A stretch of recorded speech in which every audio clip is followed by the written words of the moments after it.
नमस्ते दोस्तों, स्वागत है आपका आपके अपने चैनल शंभो साउंड पर।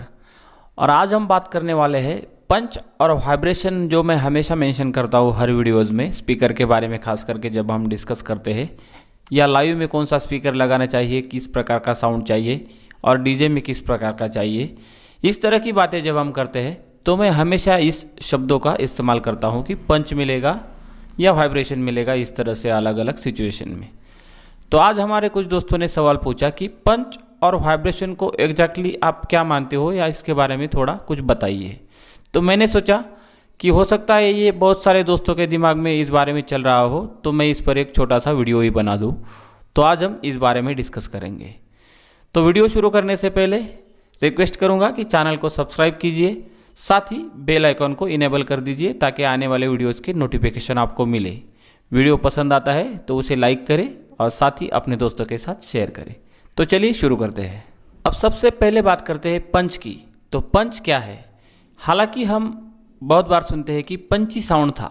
किसी सेटअप को अगर हम सुन कर आते हैं तो बाद में हम इस बारे में जब डिस्कस करते हैं तो हम बोलते हैं कि पंची साउंड था, काफ़ी अच्छा लग रहा था सुनने में। तो पंच क्या है कि यहाँ पर आपको बेस ऐसे फील होने वाला नहीं है कि जैसे आपके चेस्ट में उसके चेस्ट थंपिंग साउंड नहीं आएगा, या फिर आपके कपड़े नहीं फड़फड़ाने वाले हैं, या फिर आपके अलमारी के जो बर्तन हैं वो नीचे नहीं गिरने वाले हैं। इस तरह का कुछ भी नहीं होता है पंच में। पंच सिर्फ ऐसा है कि वो आपको सुनाई देगा, वो बेस सिर्फ कानों को महसूस होगा और काफ़ी अच्छा लगता है सुनने में। और पंच की खासियत क्या है कि आप अगर सेटअप के 10 फीट पर खड़े हैं और बाद में आप 50 फीट पर जाए, 50 फीट की दूरी पर जाए या 100 फीट की दूरी पर जाए, अगर लाइव साउंड में लगाया है तो आपको ज़्यादा फर्क साउंड में महसूस नहीं होगा। यानी आपको 10 फीट पर जिस तरह से सुनाई देता है बेस, उसी प्रकार का बेस आपको करीबन, थोड़ा बहुत तो कम होगा ही, 100 फीट पर भी सुनाई देगा। लेकिन वाइब्रेशन का मामला क्या होता है कि 10-20 फीट में बहुत सारा वाइब्रेशन होता है, और जब हम दूर जाते हैं इससे ज़्यादा या कुछ हद से ही ज़्यादा, मान लीजिए कि 100 फीट तक दूर जाते हैं, तो वाइब्रेशन बिल्कुल महसूस नहीं होगा। लेकिन पंच आपको दूर दूर तक महसूस होगा, क्योंकि वो एक बहुत ही अच्छा साउंड होता है, सिर्फ कानों को महसूस होता है। तो ये अलग बात होती है पंच की। और हमारे स्टेट यानी महाराष्ट्र की मैं अगर बात करूँ तो पूना है डीजे का एक एक्सपेरिमेंट। यानी यहाँ पर डीजे में इतने प्रयोग होते हैं कि आप इसे एक डीजे की लैबोरेटरी समझ सकते हैं। काफ़ी सारे, जैसे कि पिछले 2 सालों में प्लाज्मा आया है, अब हालांकि लोग उसे इग्नोर भी करने लगे, कि उसमें 2000 वैट के स्पीकर लगाएंगे 6 इंच वॉइस कॉइल वाले, 4-4 स्पीकर एक एक कैबिनेट में, और वो जो एक्सट्रीम बास सुनेंगे, इतना दर्दनाक बेस कि आप उसके सामने खड़े नहीं हो पाते हैं। ऐसे ट्रेंड्स पुणे में अलग अलग आते रहते हैं, जैसे कि 12 मिड स्पीकर का कोई एक ही कैबिनेट बना दिया, या उसमें 20-20 एचएफ लगा दिए। इस तरह के बहुत सारे एक्सपेरिमेंट होते हैं जो सिर्फ पुणे में अच्छे लगते हैं और पुणे को ही सूट करते हैं। अगर उन चीज़ों को हम इंटरनेशनली कहीं दिखाए या अपने देश के बाहर अगर ये देखा जाए कि इतने स्पीकर के इतने बड़े कैबिनेट बनाते हैं, तो लोग हंसेंगे इस चीज़ पर। लेकिन पुणे में कुछ भी हो सकता है। लेकिन इन सारे एक्सपेरिमेंट के बावजूद पिछले साल के गणपति के उत्सव में और दहीहंडी के उत्सव में दिल्ली का एक साउंड यहाँ पर आया, KW ऑडियो। और KW ऑडियो को इतना लोगों ने सराहा, इतने उसके प्यार में फंस गए KW ऑडियो के लोग, कि बहुत ही उसकी चर्चा हो रही थी 2-3 महीने बाद तक। क्यों? क्योंकि KW ऑडियो का जो क्लियर साउंड था, पंची साउंड था, वो पुणे के लोगों को काफ़ी पसंद आ गया। और उस दिन से ये ट्रेंड ही सेट होने लगा कि वाइब्रेशन को लोग कम पसंद करने लगे, हालांकि पुणे शहर में। और उसका जो परसेप्शन है वो हालांकि पूरे महाराष्ट्र में पड़ जाता है बाद में। तो लोगों का पंच पर ध्यान ज़्यादा आने लगा, ना कि वाइब्रेशन पर। तो बहुत सारे सेटअप वालों ने अपने 5 इंच वॉइस कॉइल के स्पीकर चेंज करके 4 इंच या 4.5 इंच वॉइस कॉइल वाले अच्छे ब्रांड के स्पीकर लगाना शुरू कर दिया, क्योंकि लोगों का डिमांड होने लगा कि हमें पंच चाहिए, वाइब्रेशन नहीं। वाइब्रेशन जैसे कि आप करीब जो नाचने वाला है उसको तो ठीक लगता है, लेकिन बाकी लोगों को पसंद नहीं आता है, क्योंकि वो ज़्यादा देर तक खड़े नहीं रह पाते। तो इस तरह से वाइब्रेशन और पंच का जो डिफरेंस है उसे पूरी तरह से पलट के रख दिया इस चीज़ को यूज़ करते हुए KW ऑडियो के सेटअप ने, क्योंकि लोगों का माइंडसेट ही बदल गया। उसके बाद लोग पंच पर फोकस करने लगे। अब बात करते हैं कि पंच कहाँ पर यूज़ होता है। तो पंच यूज़ होता है लॉन्ग थ्रो साउंड के लिए, यानी जिस सेटअप में पंच मिलेगा उसका साउंड दूर तक जाएगा। ये आप आंखें मूंद कर समझ लीजिए, पंच है तो आवाज़ दूर तक जाएगा, वाइब्रेशन है तो उसमें कुछ एरिया बनेगा, वो ज़्यादा दूर तक सुनाई नहीं देगा।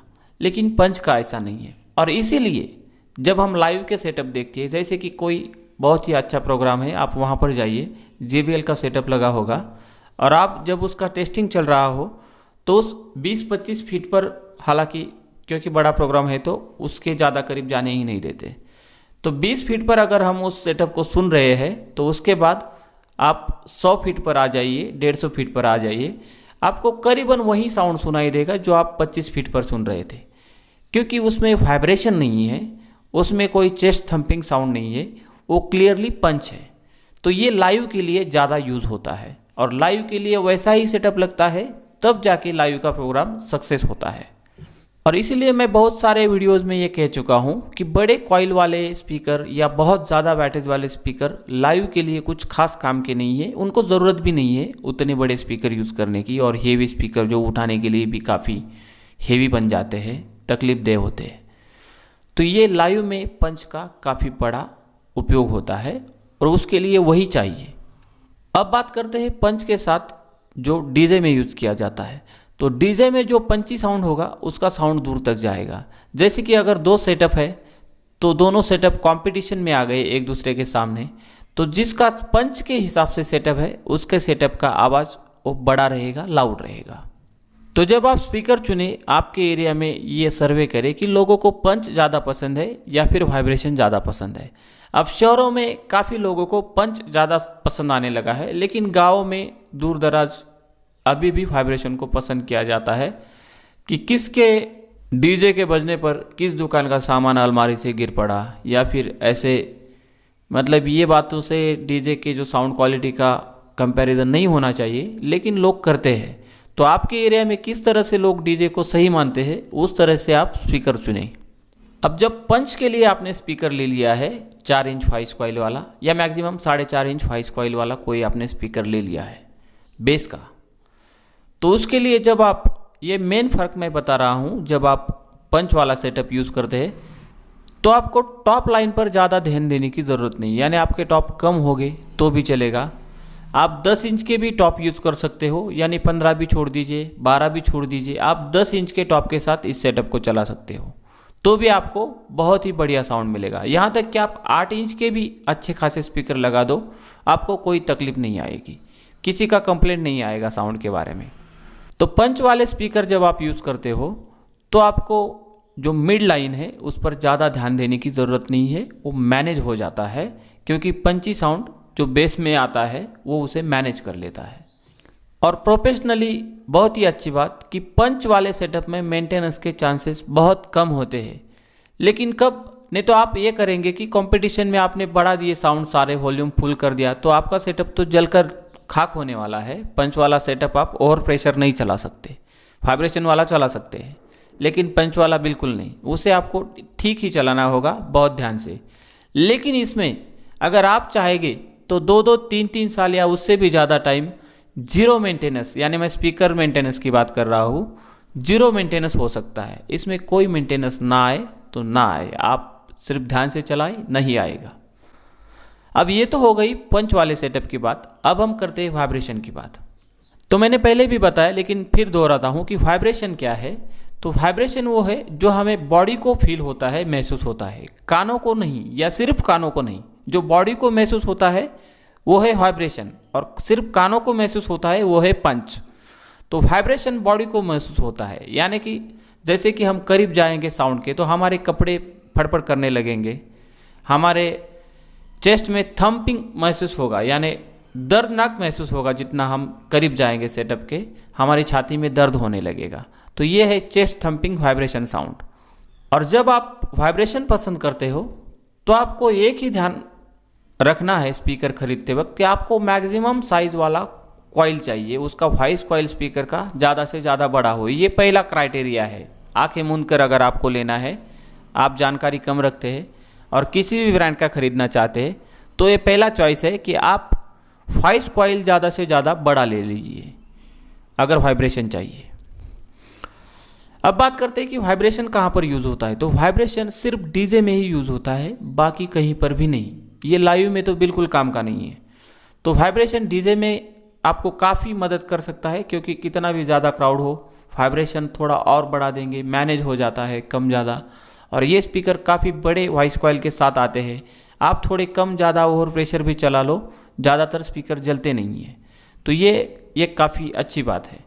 और जिस एरिया में वाइब्रेशन को पसंद किया जाता है लोगों द्वारा, वहाँ पर अगर आप अच्छे खासे वाइब्रेशन वाला सेटअप कहीं पर भी ले जाते हो और उसे चलाते हो, तो वहाँ पर जो चीज़ें होती है जैसे कि दुकान, होटल्स, इनमें बैठे लोगों को वाइब्रेशन महसूस होता है वहाँ पर पड़ी चीज़ों के हिलने से या गिरने से। तो आपके साउंड की चर्चा काफ़ी होगी।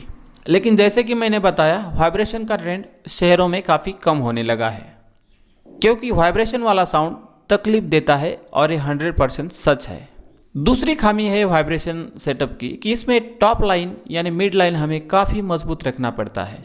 यानी वाइब्रेशन वाला सेटअप अगर उसके करीब 10-20 फीट के अंदर लोग आकर नाचने लगे, तो वहाँ पर उनको मिड का साउंड सुनाई देता ही नहीं है। इतना लाउड वो वाइब्रेशन और उसका बूमिंग होता है कि मिड का जो साउंड है वो करीबन गायब हो जाता है।